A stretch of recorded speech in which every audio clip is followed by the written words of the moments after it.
Ladies and gentlemen, it's my pleasure to welcome Dr. Kevin Smith.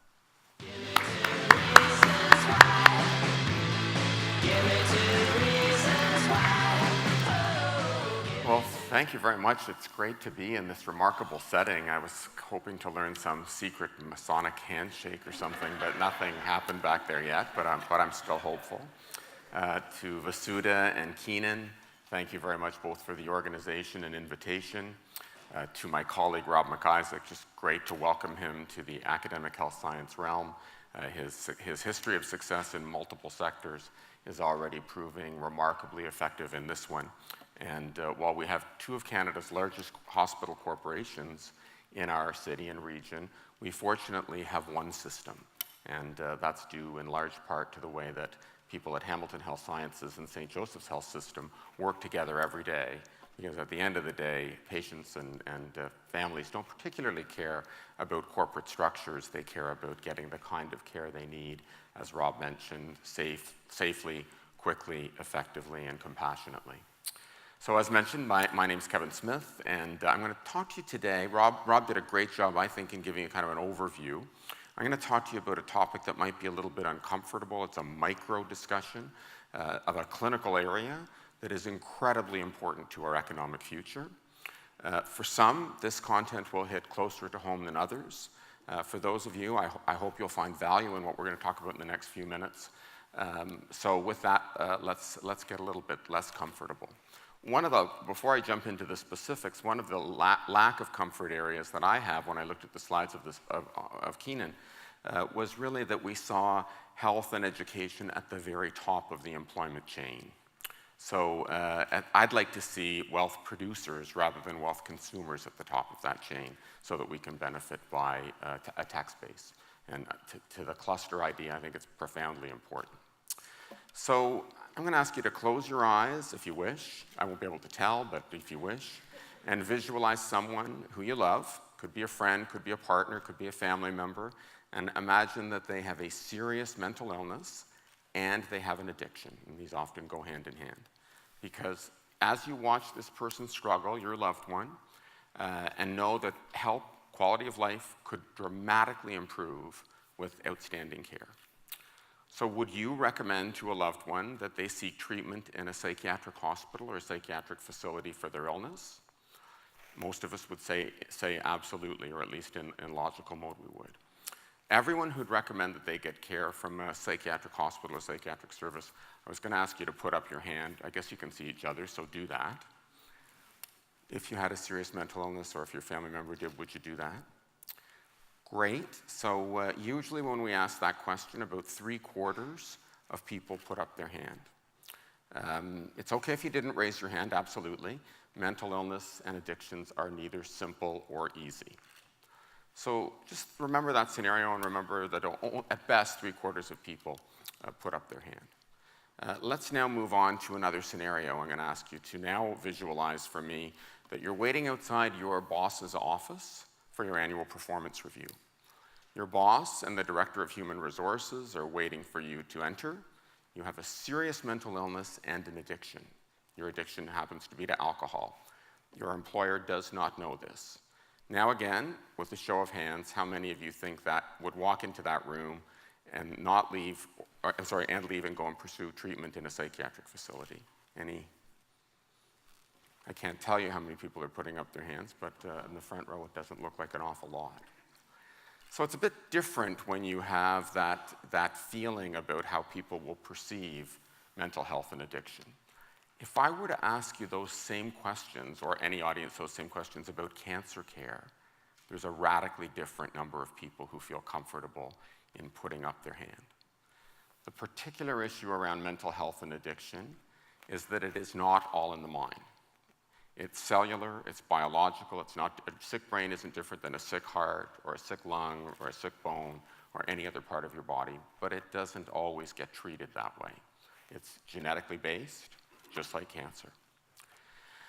None of us should feel badly about that because I think we are making remarkable moves forward in stigma and in changing the model of recognizing mental health and addiction not as unique, but as a component and a spectrum of healthcare. Recent research shows that in any given year, 1 in 5 Canadians will experience a mental health or addiction program, and the World Health Organization says by 2030, it will be the #1 presenting problem in the world. A survey in the United States recently found that individuals with mental health in the workplace, only 1/3 of your employees would choose to seek professional help, and possibly for a good reason. More than half the employers surveyed stated that they would be reluctant to hire someone who basically confessed, I'd have to say, to a mental illness, while 1/4 of employers dismissed someone who had not disclosed their mental illness. Leave that thought in your mind for a moment, and would you be reluctant to hire someone with a mental health and addiction issue? Now I want you to meet a consumer, a mental health consumer. Her name is Candace.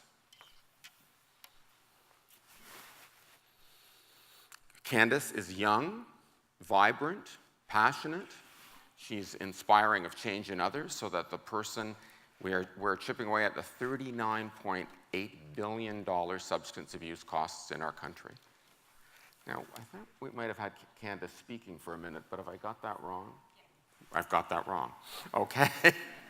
I'm going to go.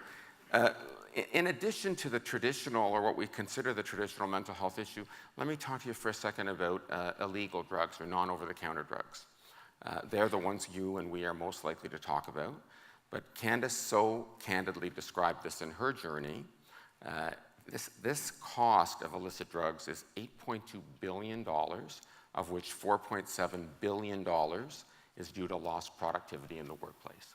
So I want to suggest to you, because we're talking about an economic agenda, that mental health is where compassion and commerce meet. If you don't want to do this because it's the compassionate thing to do, you need to do this because it's the wise business thing to do. Candace is a great outcome. Candace actually works at St. Joe's now. She isn't a statistic, a number, a dollar figure. She is a former addict who is now productive and a member of society and tells her story openly. Probably she would have been more successful here today than I. Candace is doing meaningful work, and in doing so, changing her life and other addicts and mental health consumers. They're no longer just a number, but there is a very big business dollar case here that you need to think about. So we, as privileged leaders in mental health and addiction for this region, along with our partners at Hamilton Health Sciences, who particularly focus on pediatric mental health, we can't afford not to seize the moment. We have to seize the moment and start changing the conversation about mental health and addiction. Number one, and you're seeing it, hearing it, feeling it everywhere, changing the discussion on stigma, on judgment that cancer is different than mental health. It's not. 1 in 5 people in our community, ergo in your workforce, is affected by mental health or addiction right now, and many of them are untreated. Dealing with this is the right thing to do socially. Obviously, mental health should no longer be under a cloud or looked at differently. It's the second leading cause of disability and premature death in Canada. That's a pretty remarkable statistic, and in no way, shape, or form is funded appropriately. So those who've been left in the shadows of mental health and addiction, and there are many, are finally seeing the light, I believe. There's been tremendous government and private sector and philanthropic investment in the last number of years, and there is something to be positive about. Let me turn again away from the compelling social equity perspective. I want to give you some data on economics and why this is important as we talk about a cluster and we talk about the kind of workforce you want to build that's highly productive.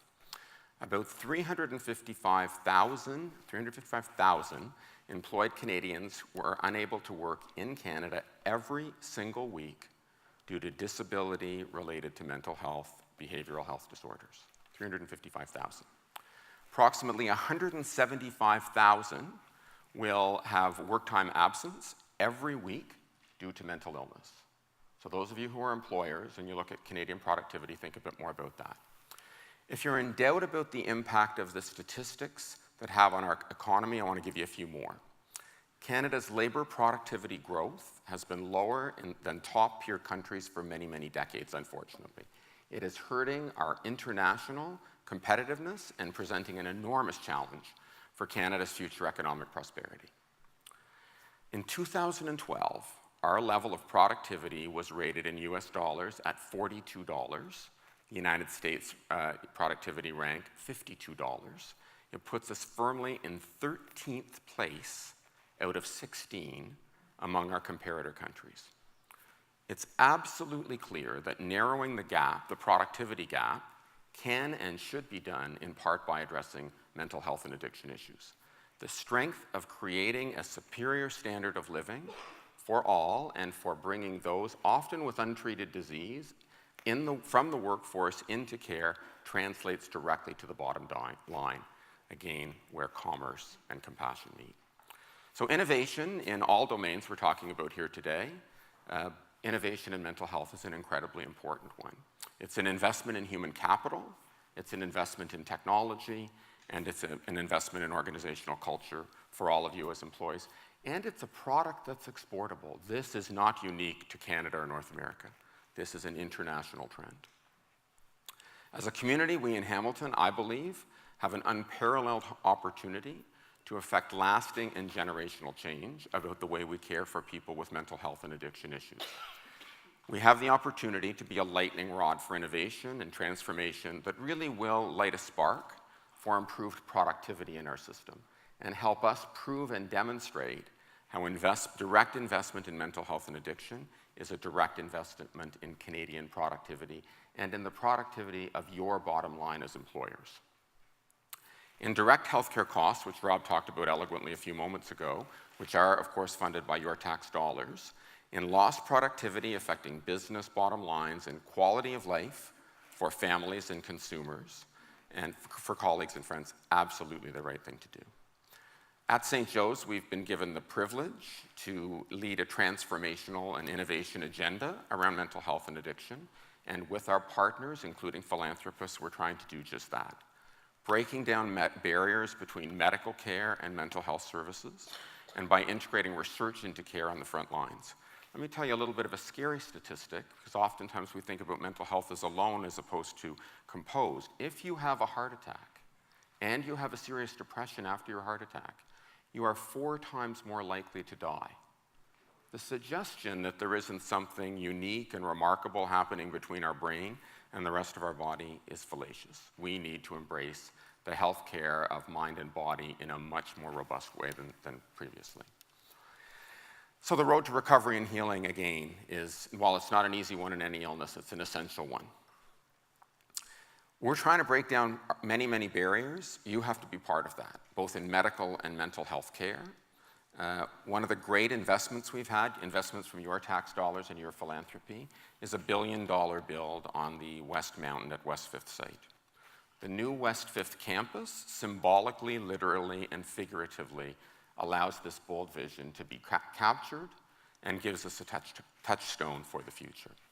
Our West 5th campus literally allows us a place that has been designed with the intent and purpose to address the interface between biological and mental health. And it is not the old model of care, an asylum cleaved off from the rest of the medical system, but an integrated care model that recognizes mental health and addiction, just like respirology, just like oncology, just like pediatrics, is an absolutely essential subspecialty of medicine.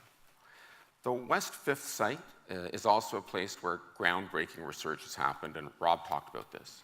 We are so fortunate, along with our academic partners at McMaster and Mohawk and Redeemer, to look at breaking ground for not only the creation of new knowledge through research, but also for the creation of environments where young people can train and truly be evidence-based, and again, break down that stigma in the clinical population as well. We know they will make impacts on our world. Those impacts can be right here in Hamilton.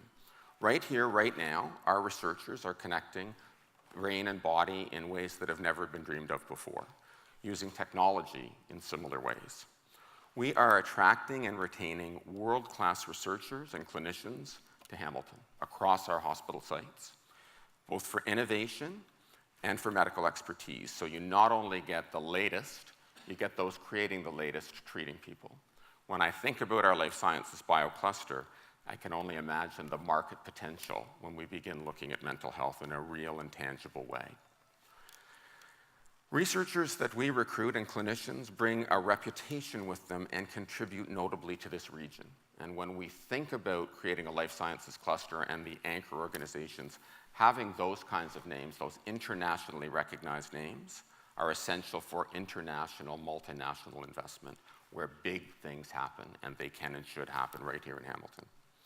The opportunity before us in St. Joseph's Health System, as well as with our partner hospitals and universities, can be nothing short of transformational. This is buoyed by the support of our community, the passion of the people who contribute to it, the privilege of serving those with mental health and addictions, and it's allowing us to grow the city in a way that truly is unique and can be an anchor for a neurological neuroscience cluster in the future. We have been blessed, I think, both at Hamilton Health Sciences and St. Joe's because of our size and our scope, our geographical impact, and our systemic model. As you know, St. Joe's has been trying to move away from being, quote unquote, just hospitals, and now move into a much more health system model. So the changes underway at West Fifth and across the city have an opportunity to incubate this. They tie nicely to the concept of a life sciences cluster, stumbling over that word, and bring together quality of care, quality of caring, outstanding scholarship, and results on the bottom line for us as employers and our society as a whole. Thank you.